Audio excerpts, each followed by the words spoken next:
यदा यदा हि धर्मस्य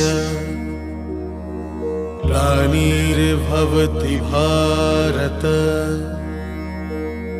अभ्युत्थानम् अधर्मस्य तदात्मानं सृजाम्यहम् परित्राणाय साधूनां विनाशाय च दुष्कृतां धर्म संस्थापनार्थाय संभवामि युगे युगे।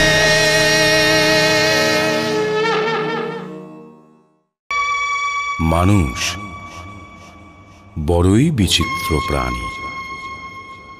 ওটাই শোনে যেটা ও শুনতে চাইছে, আর এই জন্য ঘটে যাওয়া প্রত্যেক দুর্ঘটনাকে হওয়ারই ছিল বলে ও নিজের দায়িত্বকে এড়িয়ে যাওয়ার চেষ্টা করে থাকে। কিন্তু ভবিতব্য নিজে অপারগ হবে সেটাই যা ব্যক্তি স্বয়ং চাইবে আর করতে থাকবে। ওই ঘটনা যা ভাগ্যকে ঢাল বানিয়ে নিয়ে নিজের কার্যের দায়িত্ব বিধাতার ওপর চাপিয়ে দিয়ে থাকে। কিন্তু যদি ভাগ্য রেখাই কর্তব্য রেখা হয় তবে তো সব ঠিকই আছে। তবুও পাপ কি আর পুণ্যই বা কি, স্বর্গ কি আর নরক কি? ধৃতরাষ্ট্র এটা ভালো করে জানে, কিন্তু ওর কানের মধ্যে ওরই উচ্চাকাঙ্ক্ষাগুলো আঙুল দিয়ে রেখেছে। ও তো মহারিষি ব্যাসের আওয়াজও ঠিক মতো শুনতে পাবে না।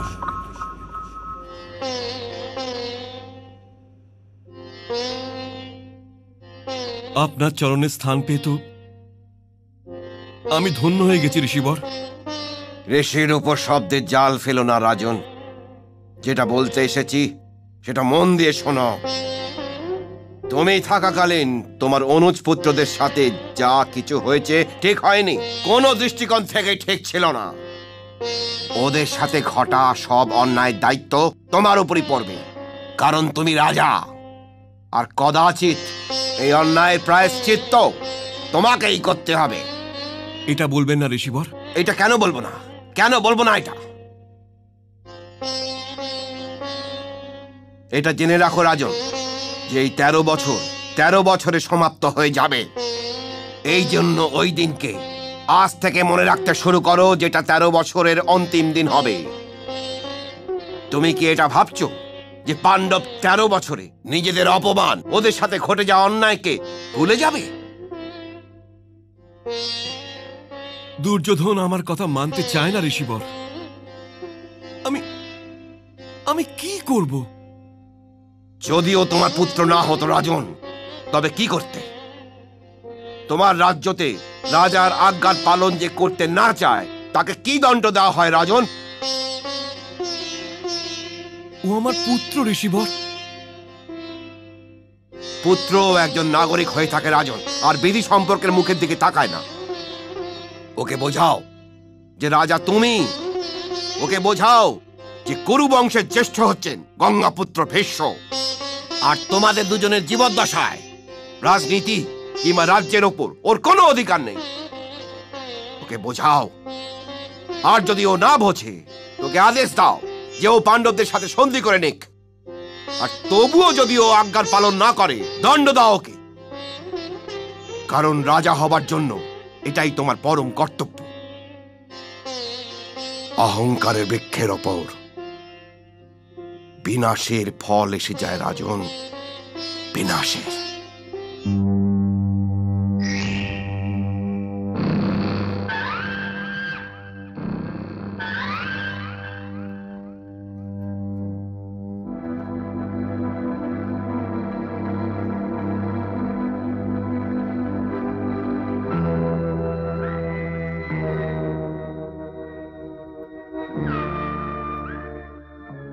ওই অজ্ঞাতবাসের মধ্যে আমরা আমাদের গুপ্তচরকে পাণ্ডবদের পেছনে লাগিয়ে দেব, ব্যাস। আসুন মামাশ্রী, বসুন।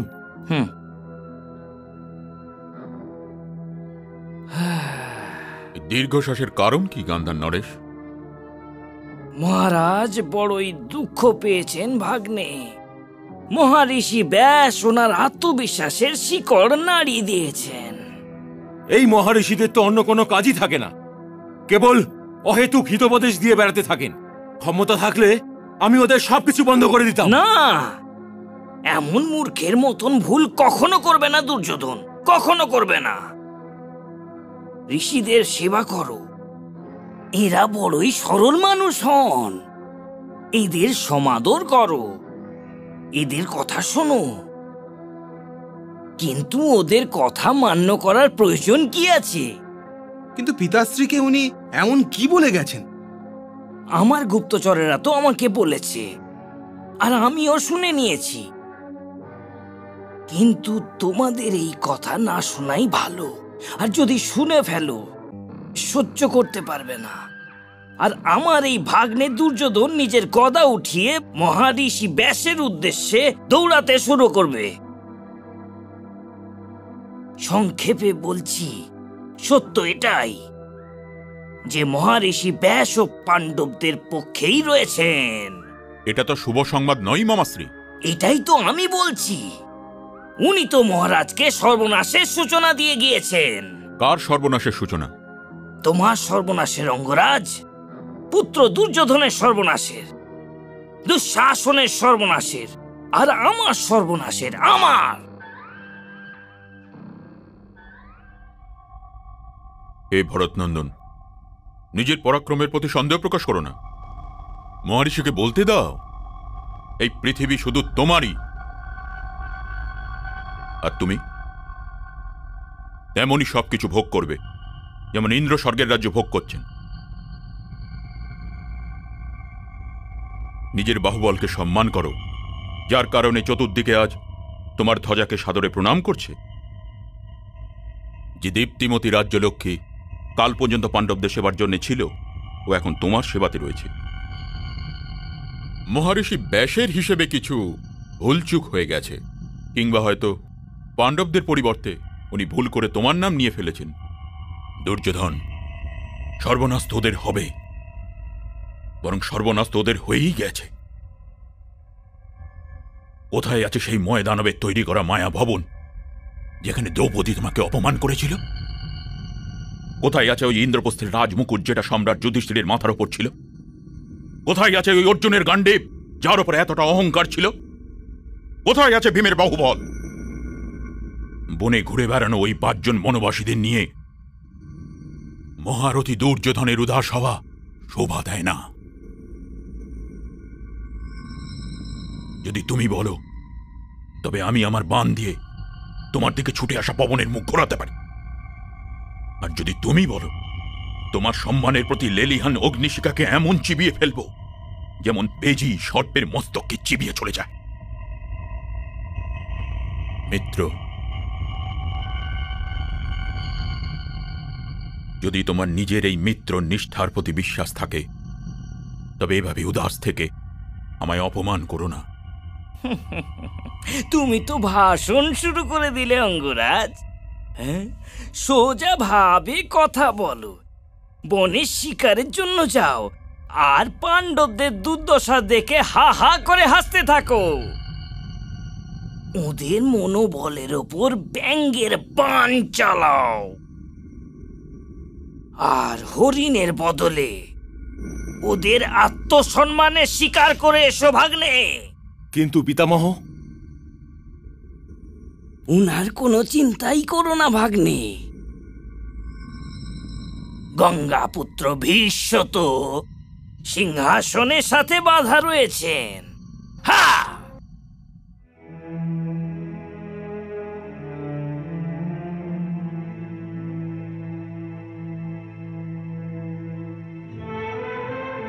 প্রণাম কুলগুরু।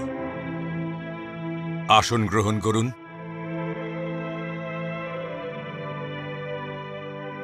আমার জন্য কোনো আদেশ কুলগুরু? গঙ্গাপুত্র ভীষ্মকে কাল ব্যতীত আর কেই বা আদেশ দিতে পারবে?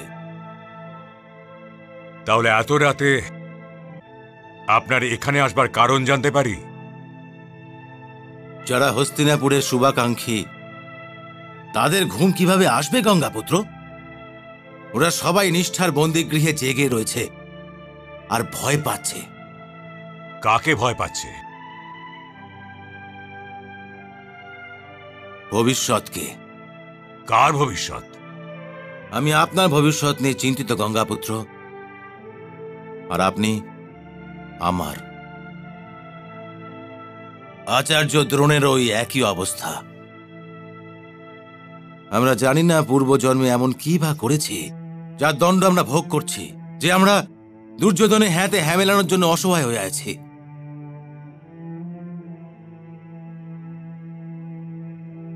তাহলে ইতিহাস কি আমাদের এই অসহায়তাকে বুঝবে কুলগুরু?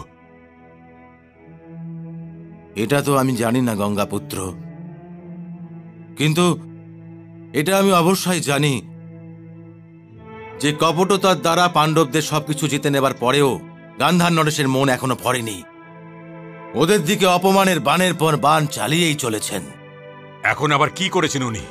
উনি দুর্যোধনকে শিকারের জন্য পাঠিয়ে দিয়েছেন, আর সঙ্গে এটাও বলেছেন যে ওরা পাণ্ডবদের কাছে তাঁবু খাটায়। আমার যুধিষ্ঠিরের জন্য কোনো চিন্তা হচ্ছে না, আর না অর্জুন নিজের ভাইয়ের কথার অবাধ্য হবে। কিন্তু ভীম, ও তো পবনের মতন, যদি চলতে থাকে তবে কেউ তোকে আটকাতে পারবে না, কেউ আটকাতে পারবে না।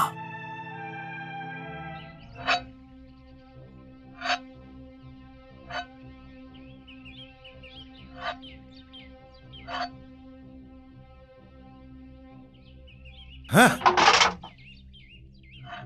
কি হয়েছে ভ্রাতাশ্রী? এত ক্রোধ কার ওপরে? আমার নিজের ওপরে। কেন? আপনি কি করেছেন? আমি সহ্য করেছি। আমার তো জ্যেষ্ঠ ভ্রাতার দিকে পিঠ ফিরিয়ে ওই দ্রুত ভবনের মধ্যে দুর্যোধনের ঘাড় ভেঙে দেওয়া উচিত ছিল।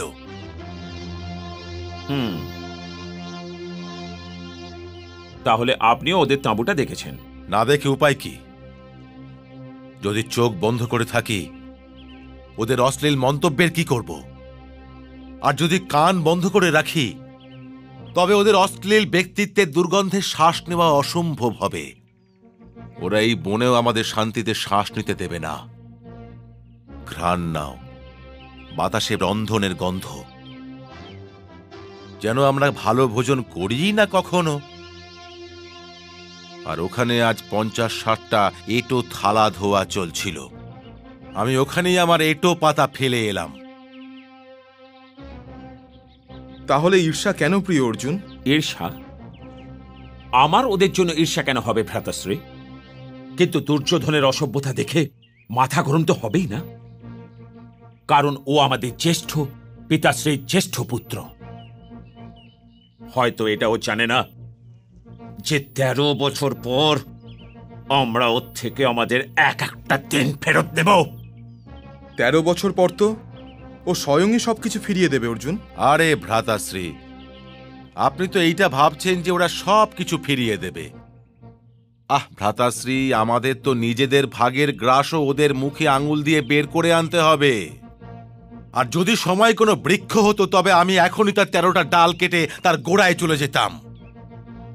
সময় কোনো বৃক্ষ নয় অনুজ, কেউ তাকে কাটতে পারে না। ও তো স্বয়ংই কেটে যায়, আর ওর কেটে যাবার নিজের একটা গতি হয়ে থাকে। আরে মিত্র দুর্যোধন, এটা তো বলো, এই মুহূর্তে ওই 5 জন বনবাসী করছেটা কি? আমি বলছি, অর্জুন তো জঙ্গলের মধ্যে কাঠ কাটতে গিয়েছে নিশ্চয়। আর ভীম তো ঘাস পাতা জোগাড় করতেই ব্যস্ত থাকবে। আর ধর্মরাজ যুধিষ্ঠির এক কোণে দাঁড়িয়ে মুখ ম্লান করে প্রায়শ্চিত্ত করছে হয়তো। আর ওই দিব্যজন্মা দ্রৌপদী উনুন জ্বালাচ্ছে হয়তো। আরে দুঃশাসন, হ্যাঁ, ওই উচ্ছিষ্ট পড়ে থাকা ভোজন পাণ্ডবদের কুঠিরে পাঠানো হয়েছে। চিন্তা করবেন না ভ্রাতাশ্রী, আগে আমাদের পোষা জানোয়াররা খেয়ে নিক, তারপরে ফাটিয়ে দেবো।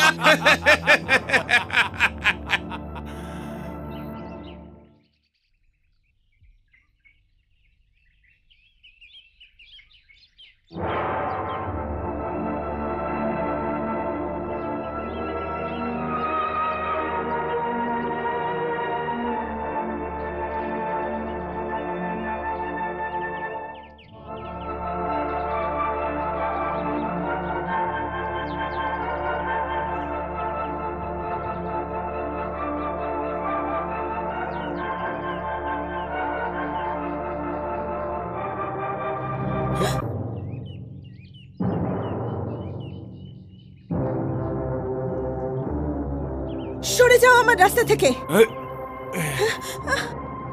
জানিস না আমি কে? আমি গন্ধর্ব রাজকুমারী।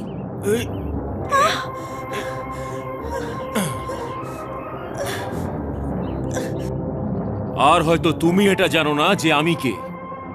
আমি যুবরাজ দুর্যোধন। তুমি নিজেকে সৌভাগ্যবতী বলে মনে করো। আজ রাতে আমি তোমাকে আমার শিবিরে আসতে বলছি। আমি তোমার অপেক্ষায় থাকব।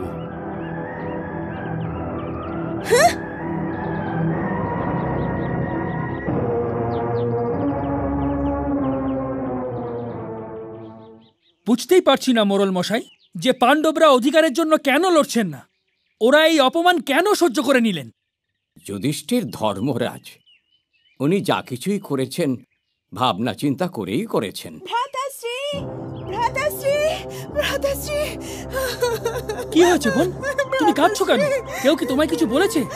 আমায় বলো, কি হয়েছে? ভ্রাতাশ্রী, ওই দুষ্ট দুর্যোধন। কি করেছে তোমাকে দুর্যোধন? আমি আমার সাথে অশ্লীল ব্যবহার করেছে। দুর্যোধন!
দুর্যোধন!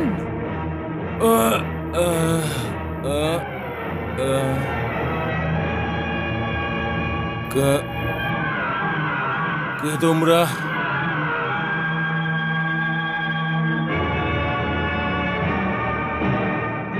যুবরাজ দুর্যোধন, আমরা তোমার মতো অসভ্য নই। আমাদের পঞ্চায়েত সিদ্ধান্ত নেবে যে আমার বোনকে অপমান করার জন্য তোমার কি শাস্তি হবে।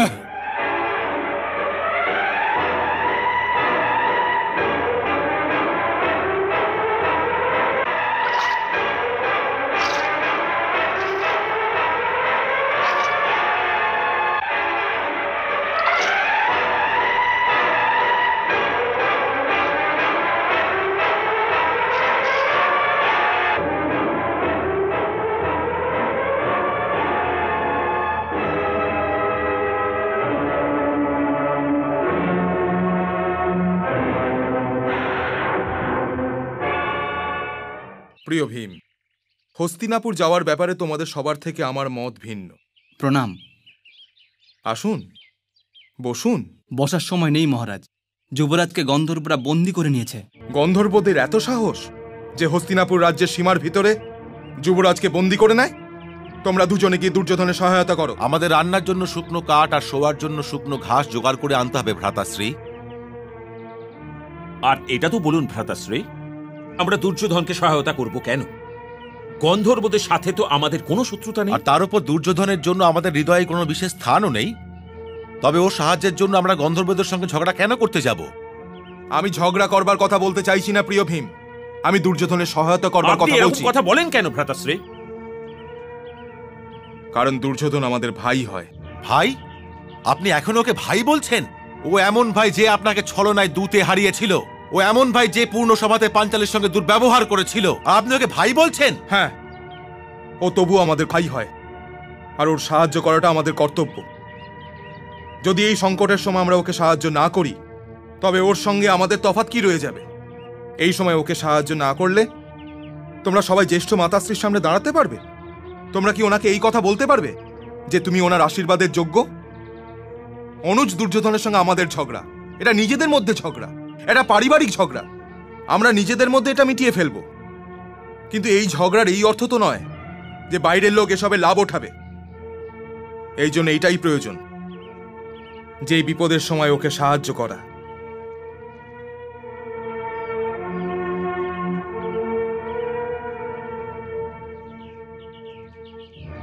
ঠিক আছে, তোমরা শুকনো ঘাস একত্রিত করো।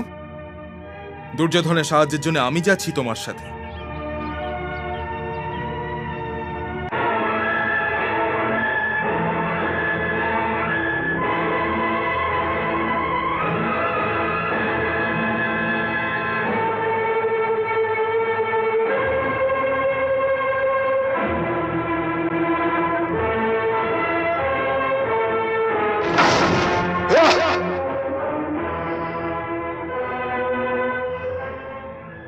যুবরাজ দুর্যোধন, তুমি কেবল একজন কন্যার অপমানই করনি, তুমি কেবলমাত্র গন্ধর্বদেরই অপমান করনি, তুমি অপমান করেছ সমস্ত মানব জাতির, মানব সমাজের, মানব মর্যাদার।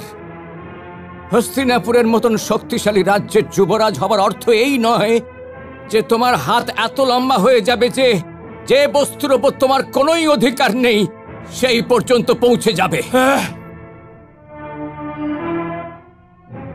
মহারানী দ্রৌপদীকে অপমান করে তুমি এটা কি করে ভেবে নিলে যে ভারতবর্ষের প্রত্যেক নারী অনাথ? আমাদের মধ্যে কেউ ধর্মরাজ যুধিষ্ঠির, আমাদের মধ্যে কেউ ভীমের মতন সর্বশ্রেষ্ঠ গদাধর কিংবা অর্জুনের মতো সর্বশ্রেষ্ঠ ধনুর্ধর নয়। না আমি দ্রোণাচার্য, না কৃপাচার্য, আর না আমাদের মধ্যে কেউ গঙ্গাপুত্র ভীষ্ম হতে পারবে। এনারা সবাই মহামানব, মহান পুরুষ। এনারা অপমানের বিষ পান করে যেতে পারেন, কিন্তু আমরা তো সাধারণ মানুষ, এই অপমানের বিষ হজম করতে পারবো না। যুবরাজ, নিজেকে বাঁচানোর জন্য কিছু বলবার আছে? আরে চুপ! তুমি কি মনে করো আমি এখানে একা? আমার মিত্র কর্ণ এখনই এসে যাবে। হ্যাঁ, আমি কর্ণর কথা মোটেই বলছি না, আমি কথা বলছি মান অপমানের। আমি তোমার অপরাধ আর তোমার ভবিষ্যৎ দণ্ডের কথা বলছি। আমি জানি যে তুমি কখনোই অনাথ নও। আমার এটাও জানা আছে যে তোমাকে দণ্ড দেবার পরে হস্তিনাপুরের সৈন্য শক্তি আমাকে ছাড়বে না। কিন্তু আমি ওই বৃত্তকে স্বাগত জানাবো যে আত্মসম্মান রক্ষার পথ ধরে আসবে। আপনার সিদ্ধান্ত শোনান মোরাল মশাই, সিদ্ধান্ত। ও আমার বোনকে অপমান করেছে। তোমার বোনের মানই কি আছে যে আমি ওকে অপমান করব? দুর্যোধন, অপমানের এই বৃক্ষকে আমি কেটেই ফেলবো। শান্ত হয়ে যাও, শান্ত। ন্যায়ের চাহিদা তো এইটাই। হ্যাঁ, আর আমি মহারাজ ধৃতরাষ্ট্র নই যে নিজের হিতের জন্য ন্যায়ের পরিভাষাই বদলে ফেলব। এই জন্য যুবরাজ দুর্যোধন, এই পঞ্চায়েত তোমাকে মৃত্যুদণ্ড দেওয়ার সিদ্ধান্ত নিচ্ছে।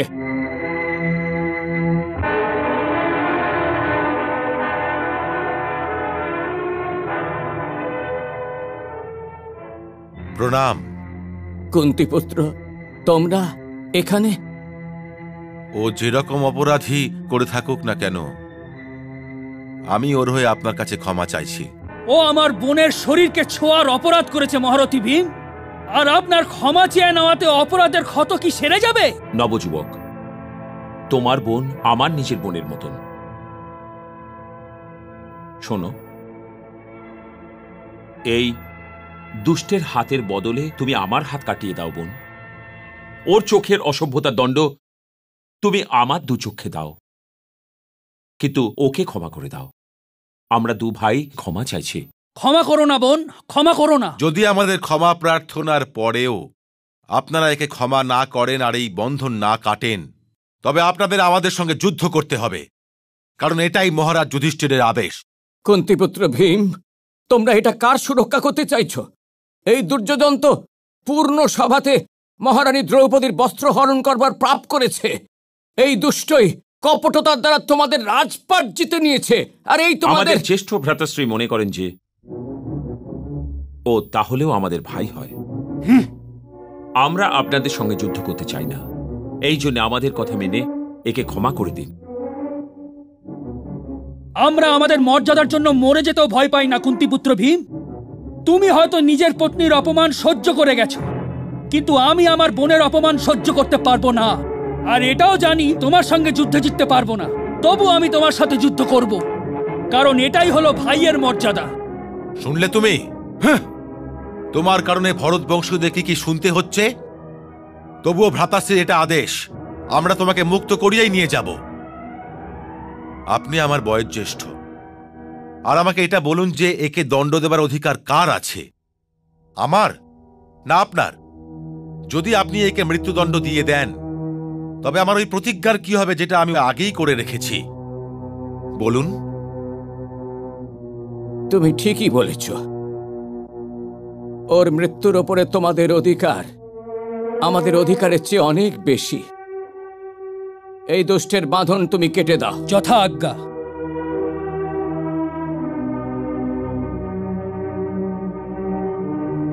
ধন্যবাদ। এবার আমাদের আজ্ঞা দিন।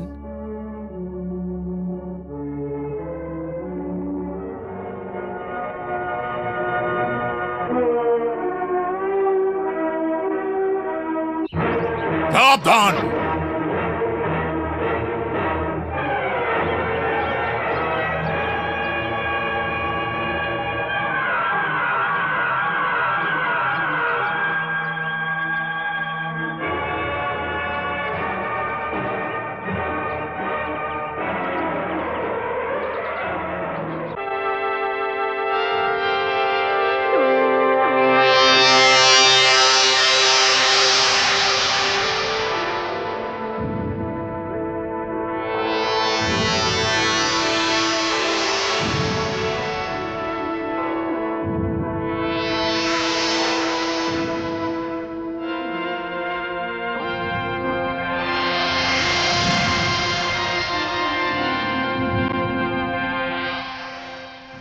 যুবরাজের জয় হোক।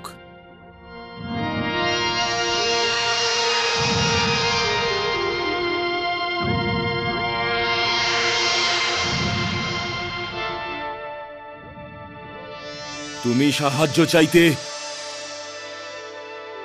যুধিষ্ঠিরের কাছে কেন গিয়েছিলে? আমি আপনার অঙ্গরক্ষক, আপনাকে রক্ষা করা আমার কর্তব্য। আমাকে অপমান করে আমার প্রাণের রক্ষা করবে তুমি? আমাকে পাণ্ডবদের কাছে কৃতজ্ঞ করে আমার প্রাণের রক্ষা করবে তুমি? যদি তোমার জায়গায় অন্য কেউ এখন থাকতো, তবে কুরু বংশের আত্মসম্মানের শপথ আমি তোমার গর্দান ভেঙেই দিতাম। কিন্তু তুমি একজন সৈনিক, আর আমি তোমাকে এমনই মৃত্যু দিতে চাই যেটা সৈনিককেই শোভা দিতে পারে। নিজের পছন্দ মতো অস্ত্র বেছে নাও। যুবরাজ, যদি আমি ওখানে গিয়ে কোনো অপরাধ করে থাকি তবে ক্ষমা চাইছি। যদি নিজের অপরাধের জন্য যদি বলবে তুমি, তুমি অপরাধ করেইছ, আর আমি তোমাকে তোমার অপরাধের জন্য ক্ষমা করব না। কাপুরুষের মতো যদি মরতে চাও তবে এমন বলো। যদি ক্ষত্রিয়দের মতো তুমি মরতে চাও তবে অস্ত্র ওঠাও, ওঠাও অস্ত্র। এটা তো আপনি ভালো করেই জানেন যুবরাজ যে আমি কাপুরুষ নই।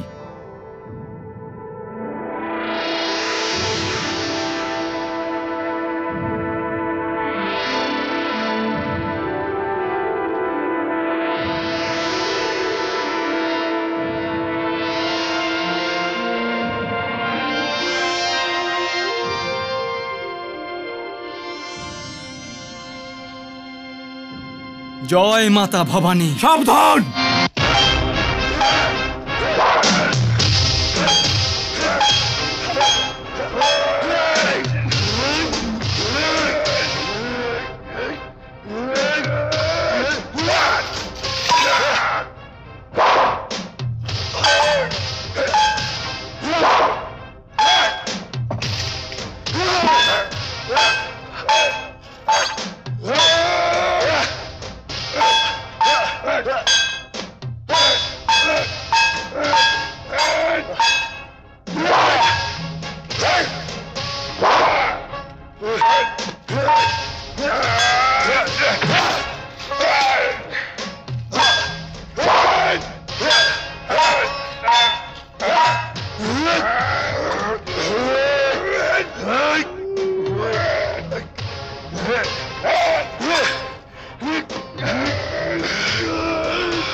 না দুর্যোধন, এটা কি পাগলামি? চলে যাও মিত্র, আমি জীবিত থাকতে চাই না।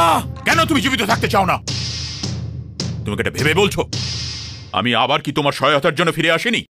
এটা তো আমি কখনো ভাবতে পারছি না মিত্র। ওই কাপুরুষের কারণে আমার যে অপমান হয়েছে, তারপর তো আমার জীবিত থাকবার কোনো অধিকারই নেই।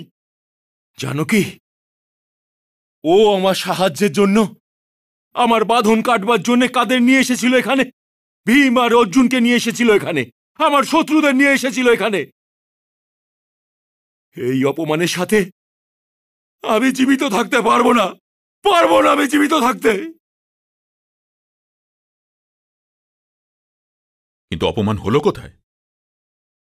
যদি ভীম আর অর্জুন তোমায় সহায়তা করে থাকে, তাহলে এটা ওদের কর্তব্য ছিল।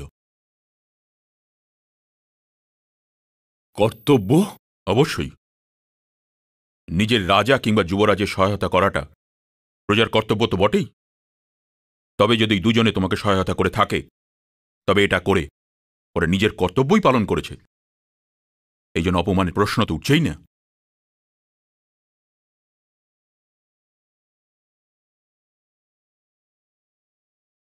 আজ তুমি আমার একটা কথা মন দিয়ে শুনে নাও মিত্র। আত্মহত্যা কেবল কাপুরুষরা করে থাকে, আর তুমি কাপুরুষ নও, মহাবীর তুমি, মহারথী তুমি। আত্মহত্যা তো পাণ্ডবরাও করবে না, কারণ ওরাও কাপুরুষ নয়। একদিন না একদিন কোনো না কোনো রণভূমিতে আমরা ওদের মুখোমুখি অবশ্যই হব। আমি তো বেঁচেই রয়েছি ওই দিনের প্রতীক্ষাতে, কারণ ওই দিন দ্রোণাচার্য এটা বুঝতে পারবেন যে সর্বশ্রেষ্ঠ ধনুর্ধর ওর প্রিয় শিষ্য অর্জুন নয়, সর্বশ্রেষ্ঠ ধনুর্ধর হল এই সূতপুত্র।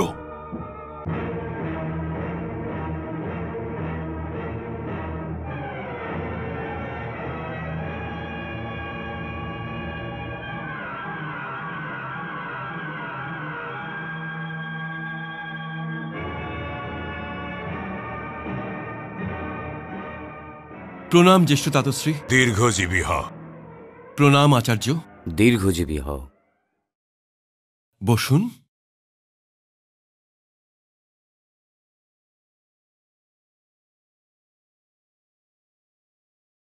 আপনার সাথে আচার্যের আসার অর্থ কি এই জ্যেষ্ঠ তাতশ্রী,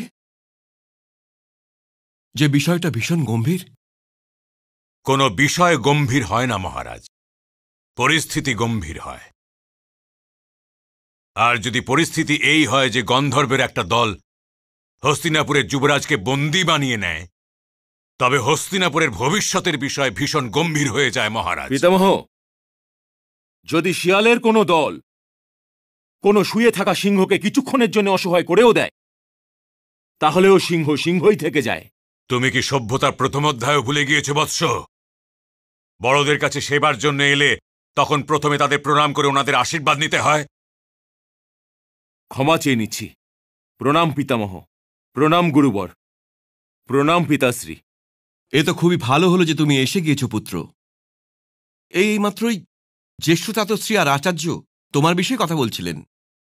না মহারাজ, আমি হস্তিনাপুরের বিষয়ে কথা বলছিলাম। যদি আমাকে আমার বৎস দুর্যোধনের বিষয়ে কথা বলবার হতো, তবে আমি আমার পুত্র ধৃতরাষ্ট্রকে আমার কক্ষতে ডেকে পাঠাতাম। আমি মহারাজের কাছে যুবরাজের বিষয়ে কথা বলতে এসেছি। আমি ওই তথ্য পেয়েছিলাম পিতামহ, এই জন্যে আমি স্বয়ং এসে গেলাম। তথ্য পেয়েছিলে? তথ্য? যুবরাজের নিজের দিকে আসা বিপদের বিষয়ে তথ্য তো রাখতেই হয় পিতামহ। আপনি আমার বয়োজ্যেষ্ঠ, এই জন্য আপনি আমার বিষয়ে চিন্তিত হন, আর আমি আপনার থেকে বয়সে ছোট, এই জন্য আমিও আপনার বিষয়ে চিন্তিত হয়ে থাকি। কৃপা করে আমাকে এটা বলুন যে এবার আমি কি করেছি। যুবরাজের গান্ধর্বদের হাতে ধরা পড়া রাজ্যের জন্য শুভ সংবাদ নয়। আর এটা তো আরও চিন্তার বিষয় যে যুবরাজের পরম মিত্র অঙ্গরাজ কর্ণ ওকে ছেড়ে দিয়ে পালিয়ে গিয়েছিল। সূর্যের দিব্যি, যদি এটা মহারাজের কক্ষ না হয়ে থাকত আর আপনি আচার্য না হতেন, আমার ওপর পালিয়ে যাওয়ার আরোপ করার পর আপনি আর একটি শাসন নেওয়ার জন্য জীবিত থাকতেন না। অঙ্গরাজ কর্ণ, তুমি নিজের সীমা লঙ্ঘন করো না। এটা ভুলে যেও না তুমি আচার্য দ্রোণের সাথে কথা বলছো, অসহায় পাণ্ডুপুত্রদের সাথে নয়। আমি তোমার এক এক শব্দের উত্তর নিজের বাণ দিয়ে দিতে পারি। ক্রুদ্ধ হবেন না আচার্যবর। নিজের ক্রোধের অগ্নির ওপর নিজের লজ্জার জল ঢালতে শেখো অঙ্গরাজ কর্ণ। এটা বীর পুরুষের আসল পরিচয়। তুমি পালিয়েছিলে কিংবা পালিয়ে যাওনি এটা কেবল তুমিই জানো। কিন্তু এখন এইটা ইতিহাস, যখন গন্ধর্বরাজ দুর্যোধনকে অসহায় করে দিয়েছিল তখন ওখান থেকে তুমি আর দুঃশাসন দুজনেই চলে গিয়েছিলে। এটা কেমন বীরত্ব, কেমন মিত্রতা এটা! আর তুমিও এটা ভুলো না দুর্যোধন। যদি ভীম আর অর্জুন ওখানে না এসে পড়ত তবে হস্তিনাপুরের যুবরাজ পদের স্থান শূন্য হয়ে যেত। অর্জুনের তুনির আর ভীমের গদার প্রতি কৃতজ্ঞতা দেখাও বৎস, আর গিয়ে নিজের ভাইদের ফিরিয়ে নিয়ে এসো। এতেই তোমার আর হস্তিনাপুরের ভালো হবে বৎস। অঙ্গরাজ কর্ণ, তুমি নিঃসন্দেহেই বীর, কিন্তু অর্জুন তবু অর্জুনই। হস্তিনাপুরের ছাতি ওর বাণকে সহ্য করতে পারবে না বৎস, সহ্য করতে পারবে না।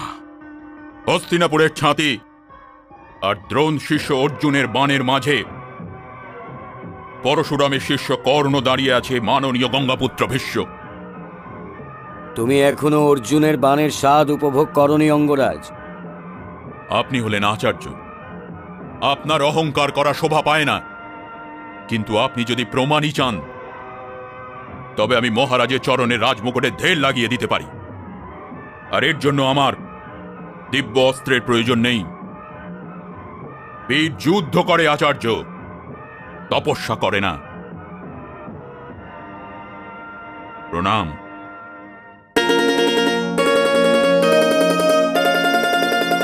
নিভছে না আগুন দেশে,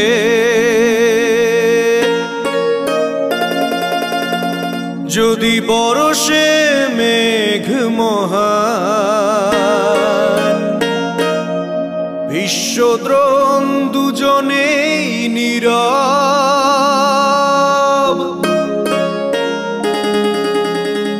অকেজো সব জ্ঞান